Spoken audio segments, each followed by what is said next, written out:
अस्सलाम वालेकुम क्लास। अच्छा हाणे पीएच वैल्यू अक्सर पेपरनि में पुछा कई वेंदी आहे। मुख़्तलिफ़ सॉल्यूशंस हूंदा आहिनि, उन्हनि जी मिसाल कॾहिं तव्हां खां पुछंदा त ब्लड जी पीएच वैल्यू छा आहे, कॾहिं तव्हां खां पुछंदा बैटरी एसिड जी वैल्यू छा आहे, कॾहिं तव्हांखे लेमन जूस जो पुछी वठंदा। अहिड़े तरीक़े सां जेको इंसानी ॻोड़ो हूंदो आहे टीयर उनजो पुछी वठंदा, मिल्क जो पुछी वठंदा, ब्लैक कॉफ़ी जो, ऑरेंज जूस जो वग़ैरह वग़ैरह। सो हाणे इनखे मिंट में क्विकली कवर करे वठूं था पिया। अच्छा पीएच वैल्यू चइबो छा खे आहे, हिन जो कॾहिं कॾहिं फुल फॉर्म बि पुछी वठंदा अथव। इनखे चइबो आहे पोटेंशियल ऑफ हाइड्रोजन। ठीक है, P for potential, H for hydrogen, potential of hydrogen. हाँ ये छा हूंदो आहे, इहो बेसिकली हिकिड़ो स्केल हूंदो आहे जंहिंमें मिसाल था वठूं हितो 1 2 3 4 5 6 7 8 9 10 11 10 ईअं सो ऑन। हाणे मिसाल था वठूं हे असांजो 7 आहे। हाणे 7 जेको आहे इहो न्यूट्रल सम्झो वेंदो आहे। न्यूट्रल जो मतिलबु आहे 7 जेको आहे उहो पी एच कंहिंजी हूंदी आहे, वाटर जी। यानी कि वाटर जेको आहे उहो नेचर में न एसिडिक आहे। 7 खां छो जो हेठि जेके आहिनि उहे छा हूंदा आहिनि, एसिड हूंदा आहिनि, यानी कि तेज़ाबी असरु रखंदड़। ऐं जेके मथे हूंदा आहिनि उहे छा हूंदा आहिनि, असास हूंदा आहिनि, यानी कि अल्कलाइन जंहिंखे चइबो आहे, या वरी बेसिक चइबो आहे, बेस चइबो आहे न, बेस, असास खे बेस चइबो आहे, अल्कलाइन या जेको आहे सो बेस। ठीकु आहे न। 7 जेको आहे ईअं सम्झो विच ते हूंदो आहे, जंहिंजी पी एच वैल्यू 7 अचे माना उहो पाणी आहे। हाणे उन खां मथे जेतिरो वेंदो, मिसाल था वठूं 7.2 या मिसाल 8 या 9 या 10 या 11, त उनजी जेका तेज़ा असासी असरु आहे, यानी कि अल्कलाइन नेचर आहे, उहा छा थी वेंदी, वधंदी वेंदी। अहिड़े तरीक़े सां जेतिरो हेठि ईंदो उनजी ओतिरी एसिडिक नेचर वधंदी वेंदी। मिसाल हिते न्यूट्रल आहे न, हाणे जेको छन ते हूंदो उहो छा हूंदो, हल्को तेज़ाब हूंदो, यानी कि उनजी तेज़ाबी ख़ासियत तमामु घणी न हूंदी। पर जेको हिते ॿिनि ते हूंदो उहो छा हूंदो, स्ट्रॉन्ग एसिड हूंदो, उहो छा हूंदो, स्ट्रॉन्ग एसिड हूंदो। ठीकु आहे न। 7 छा थी वियो, न्यूट्रल, यानी कि वाटर, पाणी। ऐं जेतिरो मथे वेंदो 8 हूंदो त हल्को असास, जेकॾहिं 10 हूंदो त उहो अञा वधीक असास, जेको 11 ते 12 ते 13 ते हूंदो उहो मज़बूत। टोटल केसि ताईं हूंदो आहे, 14 ताईं हूंदो आहे, यानी कि 1 खां वठी 14 ताईं हूंदा आहिनि। ऐं उन में जेको 7 हूंदो आहे उहो न्यूट्रल हूंदो आहे। उन खां हेठि जेके 7 खाना हूंदा आहिनि उहे कहिड़ा हूंदा आहिनि, उहे एसिडिक इन नेचर, ऐं जेके मथियां हूंदा आहिनि उहे बेसिक इन नेचर। ठीकु आहे। हाणे मिसाल था वठूं, कंहिंजी वैल्यू अचे 8.4। हाणे 7 खां मथे आहे न, 8 या 8.5, त इहो छा थी वेंदो, नेचर में बेसिक थी वेंदो या अल्कलाइन थी वेंदो। ठीकु आहे न। ऐं जेकॾहिं मिसाल था वठूं हिते हूंदो 3.8, हाणे न मतिलबु इहो आहे 7 खां हेठि आहे, 3.8 जो मतिलबु आहे ऑलमोस्ट 4, त 4 जेको आहे उहो छा आहे, एसिड इन नेचर आहे। हाणे इहो concept P H stands for potential of hydrogen, उन में चेक कयो वेंदो आहे त हाइड्रोजन जो पोटेंशियल केतिरो आहे। अच्छा हाणे चऊं था पिया, हे तव्हां खां पुछियो वेंदो आहे डायरेक्ट। मिसाल था वठूं ब्लड जे लाइ चवंदा त ब्लड जी जेका पी एच वैल्यू आहे उहो घणी आहे, त blood G P H value यादि रखी छॾियो 7.35 खां 7.35 खां 7.45 ताईं। थुले लेखे तव्हां चवंदो 4.5, यानी कि 7.4। हाणे तव्हां खां मां पुछां त इहो एसिडिक नेचर आहे या बेसिक इन नेचर आहे, त इहो बेसिक इन नेचर हूंदो, यानी कि अल्कलाइन हूंदो या बेस हूंदो। छाजे करे, 7 खां छा आहे, वधीक आहे। जेतिरो प्लस में हूंदो 7 खां वधीक हूंदो असास, जेतिरो 7 खां हेठि हूंदो ओतिरो छा हूंदो, एसिड हूंदो नेचर में। सो 7.5 छा थी वेंदो, बेसिक इन नेचर थी वेंदो, यानी कि जेको पाणी हूंदो आहे उन खां थोरी वधीक हे थोरो छा हूंदो आहे, असासी असरु रखंदड़ हूंदो आहे।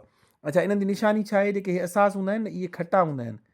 ठीकु आहे। ऐं जेके सॉरी माय मिस्टेक, जेके एसिड हूंदा आहिनि उहे खटा हूंदा आहिनि, सोर इन नेचर। ऐं जेके असास हूंदा आहिनि उहे छा हूंदा आहिनि, कोड़ा हूंदा आहिनि, बिटर इन नेचर। हाणे पहिरियों इहो ई तरीक़ो हूंदो, जीअं लेमन जूस आहे खटो आहे, तव्हां सम्झी वेंदो एसिडिक इन नेचर आहे। ठीकु आहे न। सर्फ जी जग जेका आहे उहा छा हूंदी आहे, कोड़ी हूंदी आहे, तव्हां सम्झी वेंदो बेसिक इन नेचर आहे। जेकॾहिं हिनखे तव्हां टेस्ट कंदो त मामूली तव्हांखे थोरो कोड़ो नज़रंदो, यानी कि खटे जे बजाए थोरो कोड़ो नज़रंदो। कॾहिं कॾहिं आंगुर मां रतु निकिरंदी आहे, माण्हू पींदो आहे न, त उन छाजे करे 7 खां थोरो मथे आहे, यानी कि हल्को कोड़ो हूंदो ऐं बेसिक इन नेचर हूंदी। सो जेके शयूं कोड़ियूं हूंदियूं आहिनि उहे असास हूंदियूं आहिनि, ऐं जेके शयूं खटियूं हूंदियूं आहिनि उहे छा हूंदियूं आहिनि, एसिड्स हूंदियूं आहिनि। हाणे हे 7 खां मथे आहे त हे बेसिक इन नेचर आहे, यानी कि इहो बेस आहे, असास आहे या अल्कलाइन आहे। ठीकु आहे। अच्छा हाणे अचूं था बैटरी एसिड। बैटरी एसिड जेका आहे उनजी हूंदी आहे 0 to 1। ठीकु आहे न। छो जो तव्हां ॾिठो हूंदो, हाणे ॾिसो इहो न मतिलबु आहे इहो हिते ईंदो, इहो छा हूंदो, एसिड हूंदो। पर उमूमन जेको आहे हिन जो 2 कंसीडर कयो वेंदो आहे। छो, जेकॾहिं 1 हुजे हा या 0 हुजे हा त उहो तमामु घणो स्ट्रॉन्ग हुजे हा। जेको असां वटि हूंदो आहे इहो डाइल्यूटेड हूंदो आहे, त ॾिसो कॾहिं बि हथ खे लॻी वञे त हथु न सड़ंदो, कपिड़नि खे लॻी वेंदो त कपिड़ो सड़ी वेंदो आहे। सो इहो सफ़ा स्ट्रॉन्ग एसिड न हूंदो आहे, हल्को एसिड हूंदो आहे। सो तव्हां हिनखे कंसीडर 2 कंदो। बैटरी जो जेको एसिड हूंदो आहे नॉर्मली उहो हुनजी पी एच वैल्यू घणी हूंदी आहे, 2 हूंदी आहे। लेमन जूस जी 2 खां 3, 2 to 3। ठीकु आहे न। जेकॾहिं हितां असां ॾिसूं त हे 1 आहे, हे 2 आहे, हे 3 आहे, हे 4 आहे। ठीकु आहे न। सो हिन रेंज में हूंदो अथसि तक़रीबन लेमन एसिड। अच्छा उन खां पोइ आहे विनेगर। हाणे हे छा हूंदो आहे, 1 to 2, ऐं हे छा हूंदो आहे 2 to 3। विनेगर यानी कि जंहिंखे पाण चवंदा आहियूं सुरको। ठीकु आहे न। सुरको जी हूंदी आहे 2.5 टू 3.5। छो जो करे सभु जीअं हाणे सभु लीमा कढंदा आहियो सभु हिकु जहिड़ा न हूंदा आहिनि न, को घणो खटो हूंदो आहे, को घटि खटो हूंदो आहे। अहिड़े तरीक़े सां बैटरी एसिड बि डाइल्यूटेड हूंदो आहे। हाणे विनेगर सुरको ॾिसो को स्ट्रांग हूंदो आहे, को हल्को हूंदो आहे, सो इन करे इन जी वेरी करे सघे थी पई, हिकिड़ी फिक्स्ड न हूंदी आहे, इन जी चेंज थी सघे थी पई। जीअं ब्लड ॾिठो हूंदो त ब्लड तक़रीबन सभिनी इंसाननि जो छा हूंदो आहे, हिकु जहिड़ो हूंदो आहे, उनजो एग्ज़ैक्ट तव्हां चई सघो था 7.4 आहे। ठीकु आहे न, हिन जी रेंज हिकु जी आहे, हुन में सिर्फ़ु पॉइंटनि जो फ़र्क़ु हुयो, हिन में पूरे हिकु जी रेंज आहे, यानी कि 2.5 खां 3.5 जे विच में थी सघे थो पियो। स्टमक एसिड जेको मादो हूंदो आहे उन जे अंदरि उनखे जेको असां खाधो खाईंदा आहियूं उन्हनि खे डिज़ोल्व करण जे लाइ मादो छा कंदो आहे, उनजे मथां हिकिड़ो लिक्विड उछलंदो आहे, हिकिड़ो एसिड उछलंदो आहे, उनखे छा चयो वेंदो आहे, स्टमक एसिड या गैस्ट्रिक जूस बि चयो वेंदो आहे। हिन जो ॿियो छा नालो छा आहे, नालो गैस्ट्रिक जूस। हाणे गैस्ट्रिक जूस जी वैल्यू करे करे तव्हां खां पुछंदा आहिनि त इहा बि 1.5 टू 3.5 हूंदी आहे, इन रेंज में, यानी कि ईअं सम्झो 2 टू 3 बि तव्हां चई सघो था पिया, हिन रेंज में हूंदी आहे। ठीकु आहे न, गैस्ट्रिक जूस। अच्छा, उन खां पोइ सॉफ्ट ड्रिंक्स जेके तव्हां सां पींदा आहियो उन्हनि जी घणी हूंदी आहे, इन्हनि जी 2.5 खां 4 ताईं हूंदी आहे। ठीकु आहे, यादि कंदा वञो 2.5 खां 4 ताईं। ठीकु आहे न, सॉफ्ट ड्रिंक्स माना जेका असां पींदा आहियूं, Pepsi, Coca Cola, 7 Up, Sprite, ETC, so इन्हनि जी छा हूंदी आहे, 2.5 खां 4 ताईं हूंदी आहे। अच्छा, उन खां पोइ हलूं था ऑरेंज जूस, यानी कि नारंगियुनि जो जेको जूस आहे, इन जी हूंदी आहे 3.3 खां 4.2 ताईं। ठीकु आहे, 3.3 खां 4.2 ताईं। हाणे सम्झंदा हलो त इहे सभु छा आहिनि, एसिडिक इन नेचर आहिनि, 7 खां घटि आहिनि, जेके बि हिन महिल ताईं पाण पढ़ी आहियूं। ब्लैक कॉफ़ी इन जी हूंदी आहे 5। ठीकु आहे, इहा हूंदी आहे माइल्डली, यानी कि जेको आहे माइल्डली एसिडिक, यानी कि वीक एसिड। छो जो हाणे 7 जे वेझो थींदो थो वञे, जेतिरो 1, 2, 3 हूंदो स्ट्रॉन्ग एसिड, जेतिरो जेको आहे 7 जे वेझो वेंदो ओतिरो छा थी वेंदो, माइल्डली एसिडिक इन नेचर या वीक एसिड थी वेंदो। ठीकु आहे। अच्छा, उन खां पोइ मिल्क, हाणे मिल्क जेको आहे हिनजी आहे 6.5 टू 6.7, यानी कि सफ़ा मथे वाटर खे पहुचण वारो आहे। हिन जी यादि करे छॾियो, अक्सर पेपरनि में पुछा बि कंदा अथव। ब्लड जी घणो पुछंदा आहिनि, मिल्क जी, बैटरी एसिड जी, ऑरेंज जूस जी, या जेको आहे लेमन जूस, इन्हनि शयुनि जी घणी पुछंदा अथव। हे कॉमनली घटि हूंदो आहे, पर एहतियातनि यादि करे छॾियो। प्योर वाटर तव्हांखे मां ॿुधायमि 7 हूंदो, 7 ते छा हूंदो आहे, न्यूट्रल। हाणे 7 खां मथे वारा जेके हूंदा उहे असांजा छा थी वेंदा, बेसिक इन नेचर थी वेंदा। ठीकु आहे।